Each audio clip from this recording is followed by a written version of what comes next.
Hello everyone, welcome to Shorthand with English.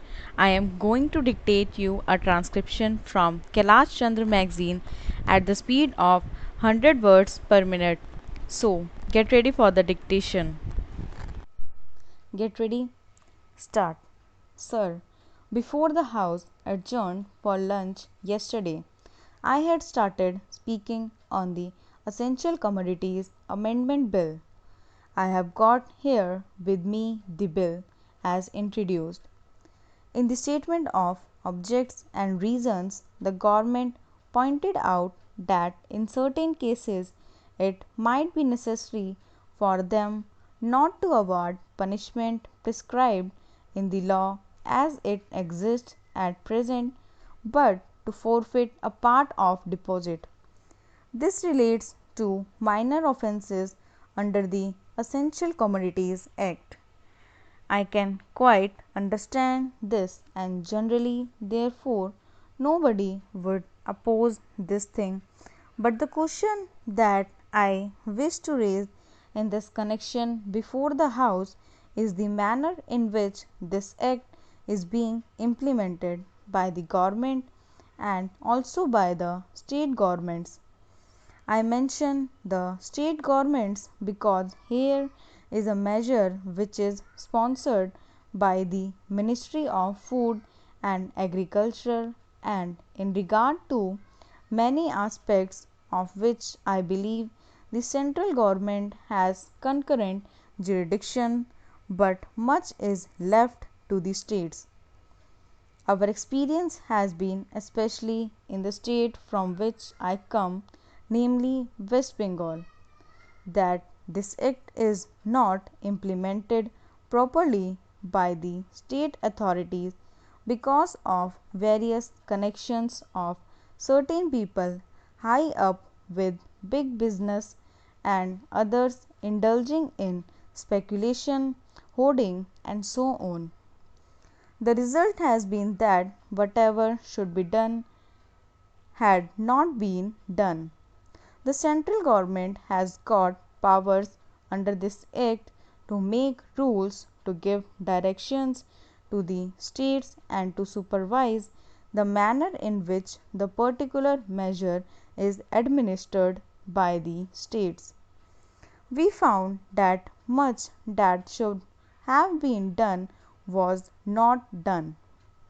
What is the use of talking about punishment of the small fry? Certainly, if they are guilty, they have to be punished, and the smaller the fry, the minor should be the punishment. I agree there, but the point is that the act is not properly implemented.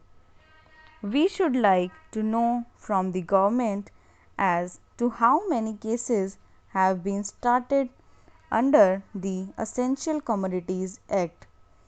We know that food grains have been hoarded, speculation had been indulged in, stocks had been removed from one state to another surreptitiously by unfair and illegal methods.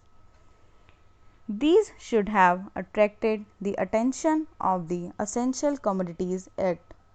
The Act was passed in this Parliament with a view to putting a check on speculative rise in prices.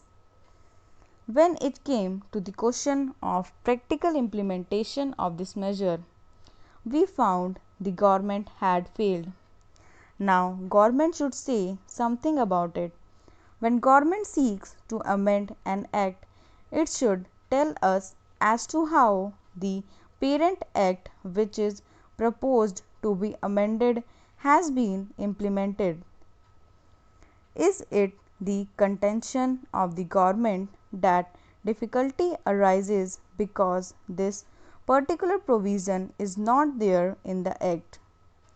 Are government in trouble because they do not know how to deal with the smaller fries, or it is because that those who are supposed to administer this measure at the state level, at the district level, have thought it fit to ignore it, have thought it fit to bypass it. If any measure of the central government was needed for controlling the price of food grains and ensuring the supply of essential commodities to the community, it is the Essential Commodities Act. I would like the minister to say something on this. I know that he was not here at the time when we passed this measure, nor was he there when the Essential Commodities Act was bypassed by many state governments. In the past, we had drawn the attention of the minister to this problem, and that minister is now happily going to be the president of the Uttar Pradesh Congress Committee. But here I would like to ask the minister who has stepped into his shoes as to what he is doing in order to see to the proper implementation of this act. How many prosecutions have taken place? The small people, of course, should be dealt with very mildly. I agree and I support the measure, but taking the law as it is today without this amendment, it empowers government to deal very effectively. So far as the provisions of the law go with the big traders, wholesalers, and profiteers, I would like to know as to how they have dealt with them. How many are in jail today? How many have paid fine? How many have suffered imprisonment? How many licenses have been cancelled as a result of malpractices, corruption, profiteering, and so on, all of which are provided for under this bill.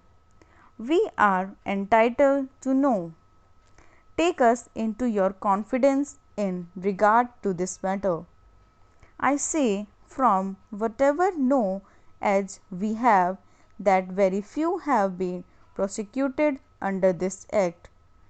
If it is so, it is not because our black market trade has suddenly become white market trade, or those impious people have suddenly become virtuous with the succession in the office of the food minister by a new man. Stop.